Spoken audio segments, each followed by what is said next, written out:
Welcome to Taiwan Talk. I'm Trevor Tortomasi, and this week I'm speaking with Fann Meeiyuan, Mandarin Chinese instructor at National Central University in Taoyuan, and previously the senior Mandarin instructor and director of student affairs of the International Chinese Language Program, also known as ICLP, at National Taiwan University. Wow, that is a title. A little behind the curtain, this interview is the only time I'll ever speak English to you because you will forever be my Chinese teacher. So for this interview, I'm going to call you Fan Laoshi because that is what I've always called you. You were the instructor while I took all of my classes at ICLP, at NTU. And I know a lot of people I've met, foreigners throughout the years, have been to ICLP. What is it that you did at NTU? Can you go into more detail for that? My task in my job changed a lot.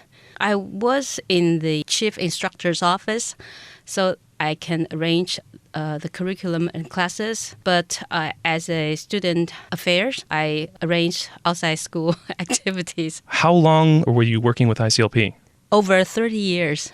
Over 30 years. Yes, Okay. the first year I started to teach at IUP. We called IUP then, but now I have the same feelings. Oh, I'm learning new things again because the students, their learning styles, they're very different, and I haven't had the chance to teach some kind of textbooks that much. Right now, you are teaching Chinese just directly as a teacher to students. This is coming from a place where you used to arrange more of the curriculum. Usually, I feel like it goes the other way around. You start as a teacher, and then you go up to sort of macro management and stuff. So to go from that level of arranging and being in charge of so many things to move to just focusing on the students in front of you, what is that like? It's really new experience again because I haven't had that experience for a long time. Facing different students, I need to work on something more systematic method to help them because their levels are different from the ICLP students. So if I change too much, maybe they don't know how to adjust towards my teaching style. So that's why I think, like you said, I can do so many things at ICLP, but now it's totally new for me, and I really like it because I don't need to worry too many different things. I only need to focus on something. When did you first decide to become a teacher? When I was in high school, I have to work part-time, so I helped in the cram school already. I taught so many subjects. And then the ICLP job or the IUP job, it found me. I didn't really think I want to be a teacher there because 1989, the Tiananmen Square incidents happened. So IUP, they need more teachers because so many students fled to Taiwan. Yeah, they told me that way. Actually, one of my students, she told me, literally, they fled to Taiwan because so scary. And so IUP didn't have that many teachers then, so they need to hire. So I got this chance. So I think maybe there are 120 or 30 people who applied to this job.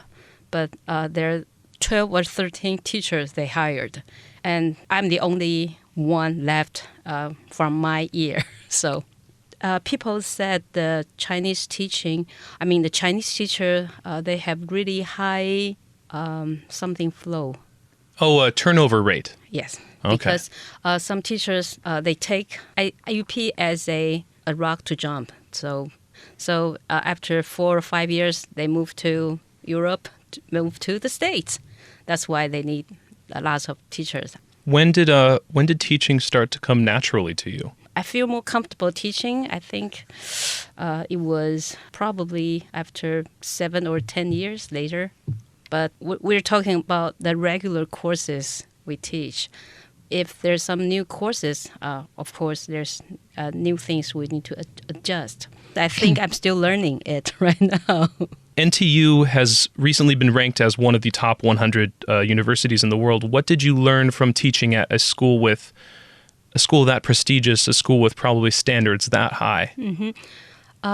Before 1994 or 1997, IUP stood on its own. So kind of isolated from the NTU. There's one room in IUP's library. There are so many books you're not allowed to read. We have the Mao Yu Lu, the Red Book, and Lu Xun's novels. I think like 40 years ago or 50 years ago. Those kind of, if one Taiwanese dare to read that kind of books, he or she will get into trouble. The government and the NTU try to protect this language center that can cultivate, educate as sinologists, as many as possible. So they gave us a really good environment and not to bother us. So maybe just from that kind of historic background, and we're not that close to NTU. However, things changed a little bit. So after 1994, 1997, we have closer relationship with NTU, and later IUP moved to Tsinghua in Beijing, and then we stay in Taipei. So NTU took us, so we formally became part of the NTU. So I think before we merged into NTU, we used to teach the students from prestigious universities already. Have you done much traveling abroad? Yes, and thanks to my job, I get to visit the States, of course, and then Russia, Italy, Spain, and Indonesia, and India. Have you learned languages sort of along the way besides, obviously, English? Russian. And it's totally so different. I'm also very interested in other languages because I have been teaching so many years, so I picked up many languages. How has learning other languages changed the way you looked at teaching your own native language? This job, teaching Chinese, helped me a lot because when I teach others, I can tell what kind of problem they would face regarding pronunciation, because like Japanese, they don't have that many phonemes in their language, so most of the Japanese students have suffered pronunciation problem, you know that. And I really enjoy to solving pronunciation problems. So I want to say, if you want to do and you like to do something, then go on with it. And the experience you gained will help you a lot later. You've seen a lot of different people from a lot of different countries with a lot of different language backgrounds. How has your approach to teaching Chinese changed over time? Before, I was very strict. But later on, I saw some students, they gave themselves too much pressure, and I don't think that helped them to learn. So sometimes I argued with my students and too much. I remember one student called me, Fan Laoshi is a nationalist, because I defend the Chinese culture, the cultural value so hard, and I like to debate. But I also realized that they need my language knowledge to help them, but I don't really need to change their mind. Yes, because you know, when you learn the language, I think your personality changes a little bit. Before you look the Taiwanese culture, when you don't know much about Taiwan, you think it that way. But the deeper you go in, I think that will change your attitude, change your knowledge more. Even so, I still should not try to convince my students which is better, Chinese culture or the other side. So I really need to stop doing that, being strict or defend my value that much. However, I should make them feel whatever you want to say, just say it. And I have to encourage students, don't be afraid of making mistakes. Is there anything you wish you could change about Chinese language education in Taiwan? Definitely. My ex-colleague and we shared the same ideas regarding teaching Chinese. So that's something we really want to change, the whole environment. Because my students, they have to work part-time. They don't have that much motivation. So we cannot use the same methodology.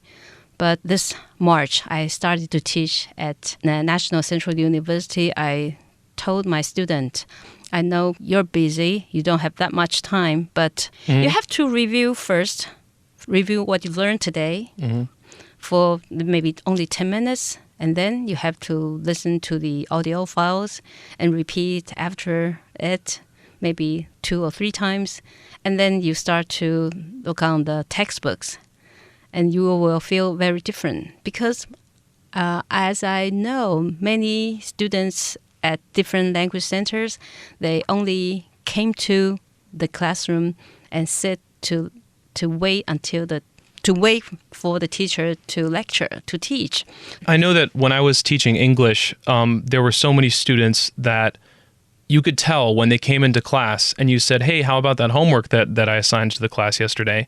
You could tell by the look on their face that they hadn't thought about English in 24 hours. Since the end of the last class was the last time they had thought about it. They came to class again and expected, I'll just spend this is just 1 more hour and 1 more day that I'm going to learn English.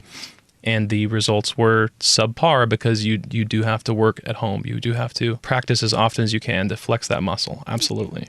But if you didn't use your ear, your mouth to practice, no matter how many times you want to review some grammatical points, you will still forget because too much burden in your brain. If you have to memorize too many things, you will end up forgetting everything. So the review part is a mirror memory part.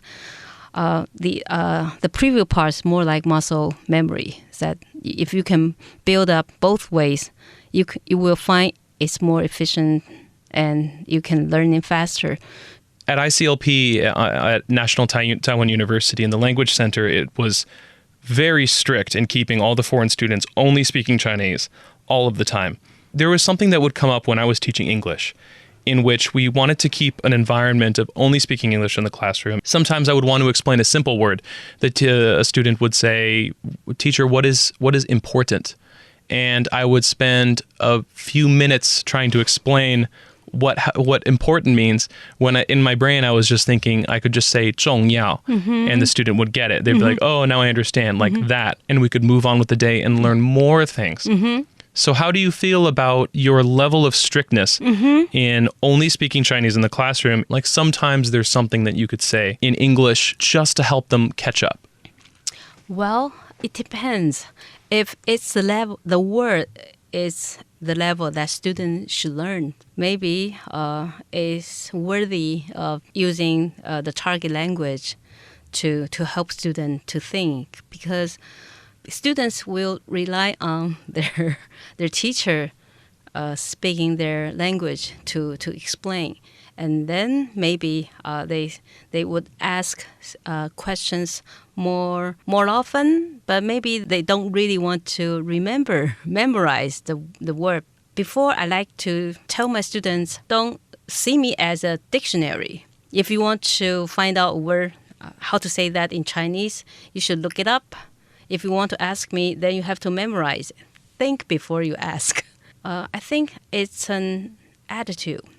Like some students told me, now they can dream in Chinese. I know it's not the beginning level students. It's not something that the students can do. But because you study Chinese, so you have to maintain something you learn and you'll be able to say. So it's a matter of learning something well, not learning something fast or learning something more, right? The student has to meet you halfway. Right. This has been our interview with Fan Laoshi, Fann Meeiyuan, Mandarin Chinese instructor at National Central University in Taoyuan. Thank you very much for listening to Taiwan Talk. See you next time.